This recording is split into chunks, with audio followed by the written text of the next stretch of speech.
Criminology series, Jumpball, Part 3 by Dana Elizabeth.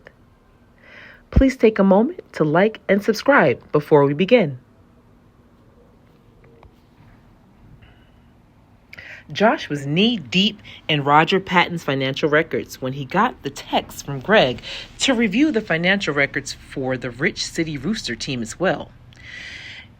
In all actuality, the update was a relief because he had been combing through all the details to no avail. Josh had been unsuccessful in finding any large transactions from the Rossport sponsor company. Also, with the confirmation about Jet's download, Josh knew this new lead made sense.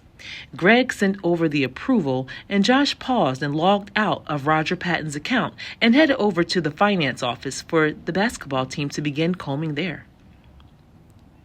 Jet had finally made her way back to the parking garage. She spoke with the security staff, who was nice enough to allow her access to the facility's footage. Jet got comfortable as she began reviewing a week's worth of footage. She wanted to see 3 days before the disappearance and 3 days after. Jet wanted to study Coach Bush's patterns and behaviors. She also wanted to see the flow of the day of the teammates and other staff that frequented the building. There were about 6 main access points to and from the gym, including a VIP door that was accessed through the cafe area of the building. All of the access points were tailored by biometrics. The players, staff, and other employees had to use their voice to gain access. This feature limited the fans from having access to the players and the staff. Jet quickly gathered all the login from the date Roger disappeared, and true to his word, Coach Bush's login data was there. He definitely appeared to have an alibi. Jet replayed his voice login over and over again, trying to find any flaws in the details. After an hour of comparing his voice login from the day in question to the days before and after, she finally found a flaw. Jet noticed that every other day when Coach logged in with his voice, he gained immediate access. However, on the day of Roger's disappearance, the system rejected his voice twice. Jet could not see his face on the camera either, due to the fact that he was inside his vehicle as he drove through the security gate. This was alarming to Jet because there was no proof that Coach Bush was actually in the vehicle. Just what if someone else was acting as if they were him, she thought to herself.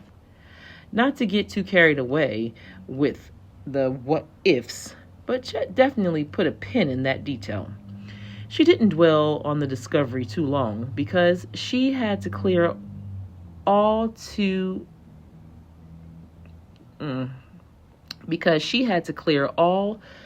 of the footage before she could narrow down her findings and get absolute facts. Nobody ever cared about the what-ifs.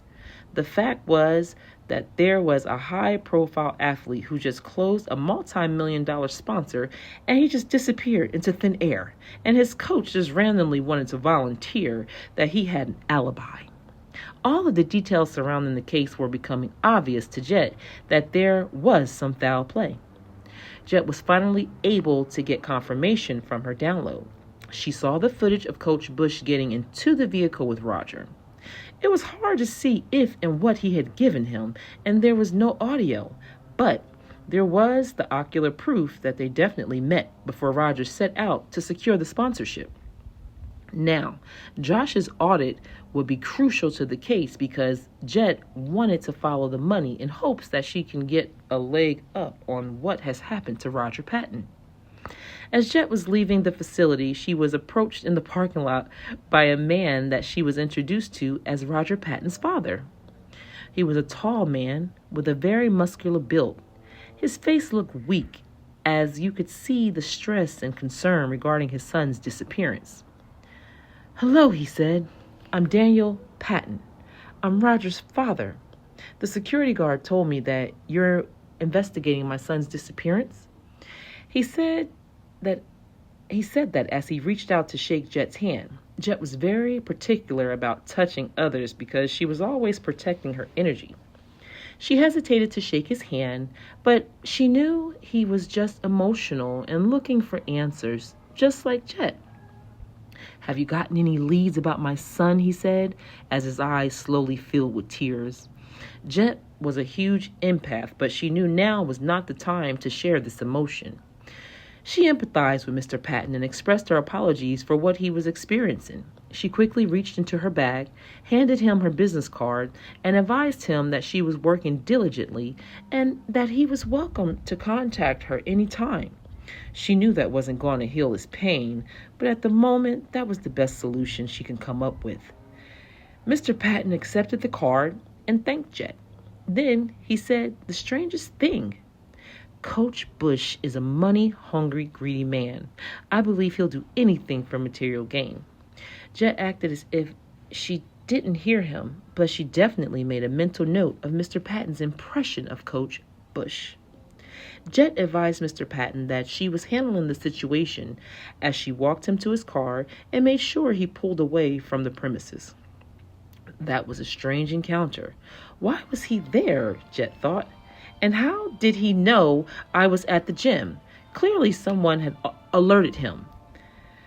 50 thoughts passed through her mind all at once as she made her way back to the security room to speak with the head security guard about the protocol for using the voice recognition system. Jet had listed 2 hours of footage. She listened to 2 hours of footage, and there was a small window of logins that were rejected because if the voice was rejected, there was a backup option that had allowed a thumb recognition. Surprisingly, every other day, Coach Bush utilized the fingerprint login, but the day in question was just the voice recognition, which was rejected twice before it was accepted. Also, Jet never saw Coach Bush exit the vehicle, and he was not seen anywhere physically in or on the ground surrounding the facility. This was a huge red flag. Was money the motive? And if so, why would Roger have to disappear in order for money to be gained by the team? All of these questions made new pieces for this puzzle that Jet and the team definitely had to solve. Please like, comment, and subscribe for more short stories.